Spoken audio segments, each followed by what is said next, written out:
Lonely Attack on the Different World, web novel, chapter 129. Good at cooking, sewing, furniture making, and even gives away sweets. How is that a good-for-nothing? Day 47, Nighttime, White Weirdo Inn. Everything began from a certain report. One day, in a remote region, a monstrously strong man who killed a dungeon master appeared.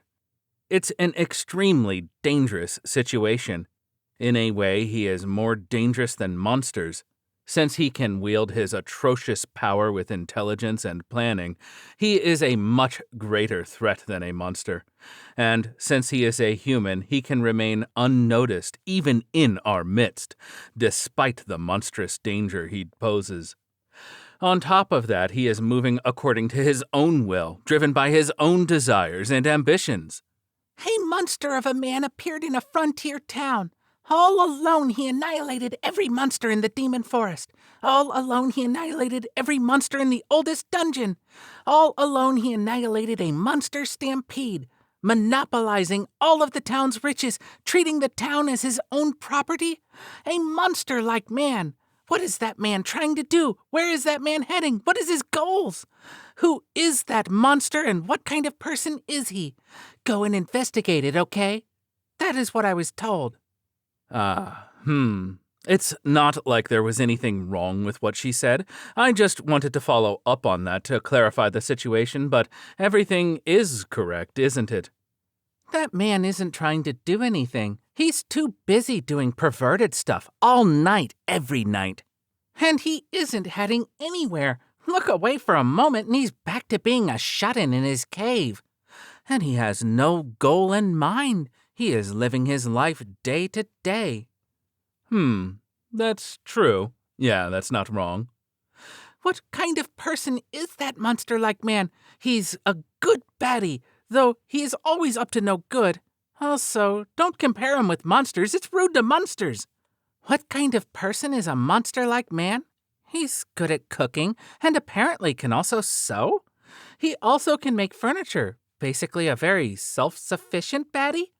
Yeah, what kind of person is that monster-like man? He seems quite involved in construction and commerce. He likes making money but never has any. Always penniless. That's right. What kind of person is that monster-like man? He likes delicious stuff and also lewd stuff. That's why he's always out of money.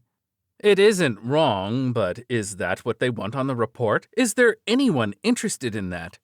You stalked him for the investigation, right? Did you find anything? Yes, he expanded the building of the weapons store, helped at the general store, distributed lunchboxes, and gave away sweet potatoes. Not good.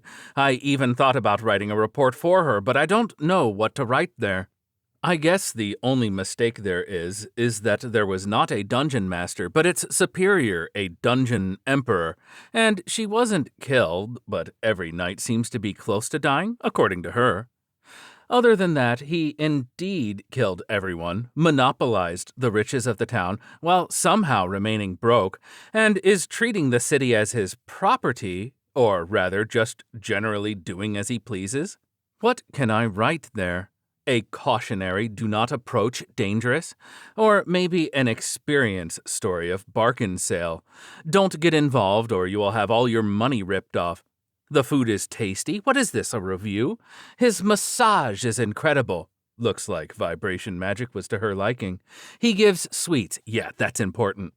But since they even launched an investigation, they must see him as that much of a threat. So what they probably want to know is there any harm from him?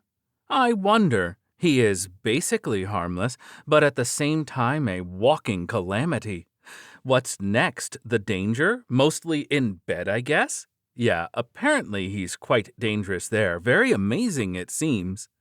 What else? Disposition, irresponsible and careless, a soft-hearted and kind yet devious miscreant, a non-human, self-proclaimed human?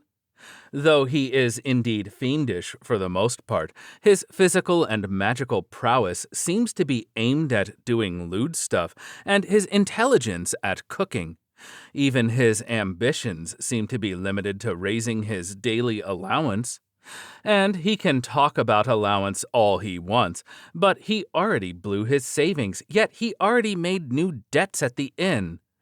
Also, rather than being hard to get, he doesn't make any sense no matter how long you try to understand him.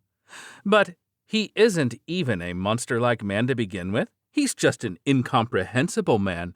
Everyone is getting obliterated without understanding a thing, saved without understanding a thing, annihilated without understanding a thing.